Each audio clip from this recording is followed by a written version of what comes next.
Paul Moorcraft is a defence analyst. He says it's difficult to predict when this conflict might end. The fighting has been going on between Israel and Jews and Arabs for 100 years. This is a long conflict. This current phase could go. The Jerusalem, or the IDF says they've only killed 7,000 of the 20 to 25,000 Hamas fighters. That means there's a lot of fighting going on.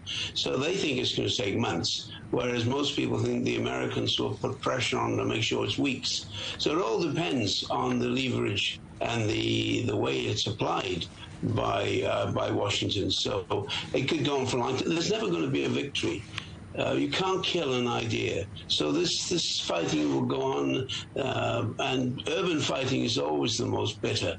And just one point, nobody said much about all the killing in Syria, in Aleppo, or when the Americans and the Iraqis were killing tens of thousands of people and the civilians in Mosul. So this is not unique. But the nature of urban fighting is always the same, lots of civilian casualties. Well, let's talk about the United States, because it's exploring plans to involve the Palestinian Authority when it comes to running Gaza. This, of course, an organisation which doesn't have widespread support there. Do you think that's an idea that could work? What's the alternative? The Israelis, some of the hardliners joke and say we'll make Gaza a car park. The British and the Americans, small contingents, are working in Ramallah, in the West Bank, to upgrade the capacity of the Palestinian Authority to govern.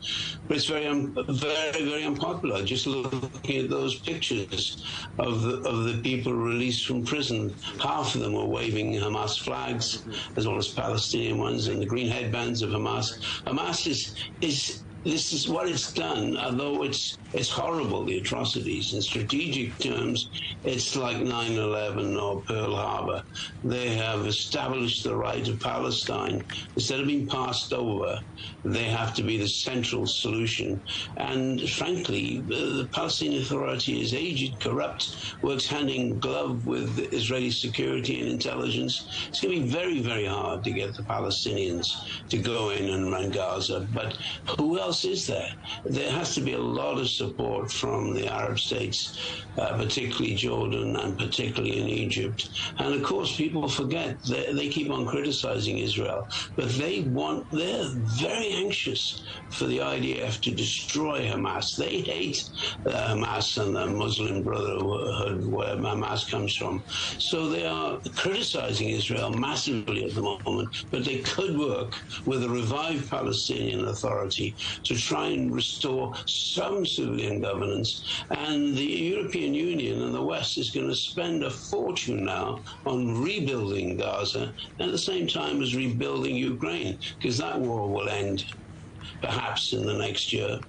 I mean, you said, what's the alternative to involving the Palestinian Authority in running Gaza? Is there an alternative? How difficult is it going to be to come up with a sustainable political structure for Gaza?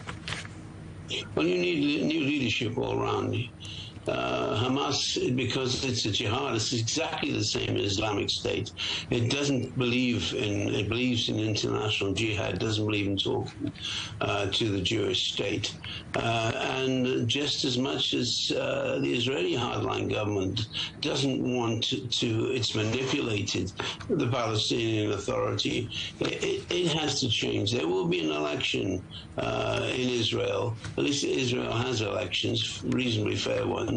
And the new leadership will be able, perhaps if it's an ex-general on the left, can crack down on the settlements. That's the key part. Both sides have got to change their leadership. Both sides have got to moderate their dreams.